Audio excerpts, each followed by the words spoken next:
I never thought in the world that I would be a photographer, or let alone a professional videographer. I remember in grade 7, you know, like when everyone was asked what their profession would be when they grew up, and like all the guys that put Playboy photographer, I always thought that was cool.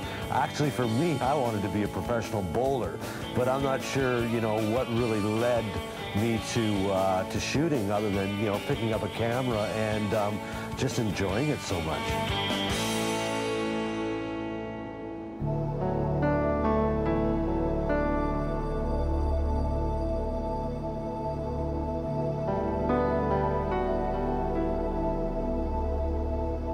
I think I've shot in about 42 countries worldwide, and this is still one of my favorite places on earth to shoot.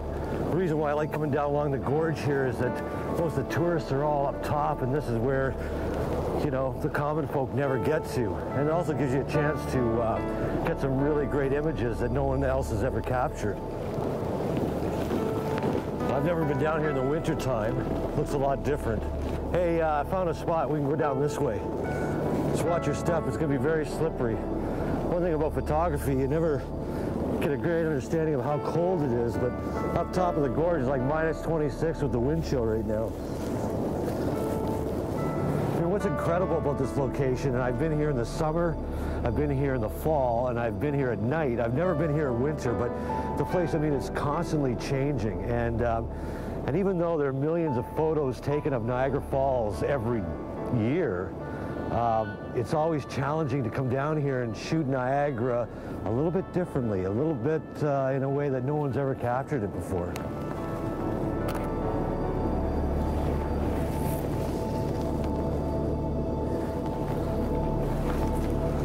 That light is amazing today.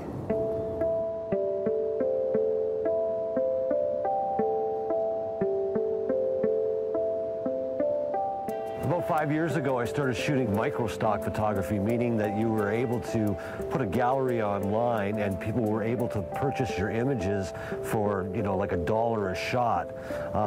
You probably see stock photography all the time. You just don't realize that that picture of the little girl in the park blowing bubbles was shot by someone and purchased by another person to use in their ad. I always envied musicians that penned famous songs and received royalties from that moment of creativity. And this is probably the closest I'm ever going to get to collecting a royalty in that manner, where my shots are online 24/7, and while I'm out shooting other images, my images online are making money and I can go out and buy new gear. Some of the biggest sellers that I do have are my accident scenes. I'm always carrying my camera with me, and if I'm driving and I come across an accident, I'm like the first guy out, and with my long lens, I usually never get hassled by the police or anything like that, but they happen to be probably the biggest sellers that I have online right now. It's an incredible feeling that you get when you're down here. I mean, the falls are about 168 feet high, and yet when you're down here along the river, I mean, you feel very small. Another crazy thing about this place is that last century, there was a race between Thomas Edison and Nikola Tesla to create, you know, basically the first electricity generating stations in the world. And they thought by harnessing the water of the falls, they could probably send enough power to every industry in North America at the time, which is just phenomenal. And for those who are keeping track, it wasn't Edison that actually won, it was Tesla who came up with the 60-cycle system which we use in North America. Electricity as we know it was born right here.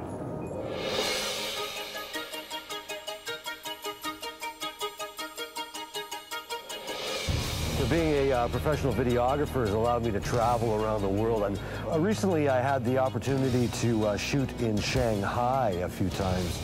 And I mean, it is an incredible city. It is just astounding how dense the population is, and they've basically transcended the whole city into the new millennium by creating all of these unbelievable buildings.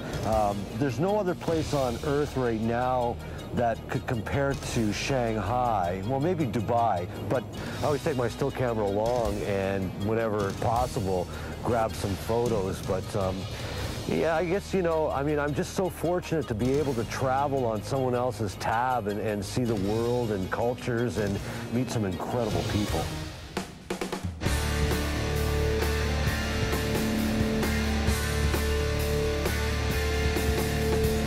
I love shooting motorsports. I love shooting vehicles of all kinds, whether it be motocross, snowmobiling.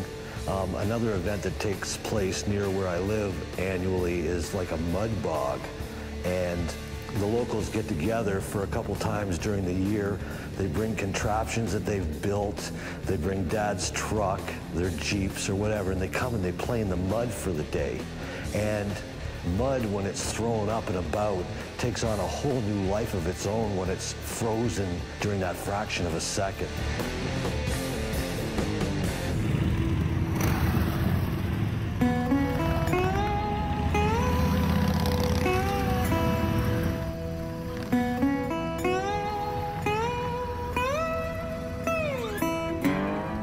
An event that I've been shooting for about the last 6 years now is a motorcycle gathering that always happens on Friday the 13th. Everyone gathers with their motorcycles and gets together, and the camaraderie and the amount of people that infest this little community for the one day is amazing. And I really enjoy getting out and about and shooting that, because as well, you never know what you're going to find.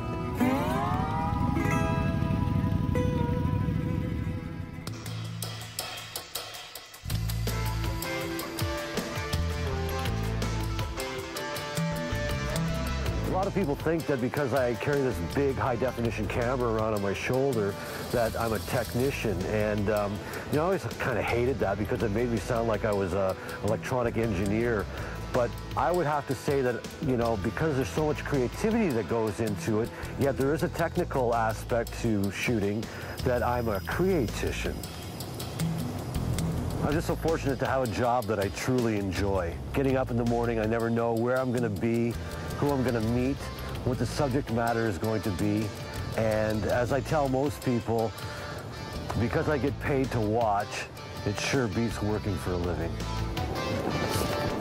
I think that's enough Niagara for one day. That's a wrap, baby.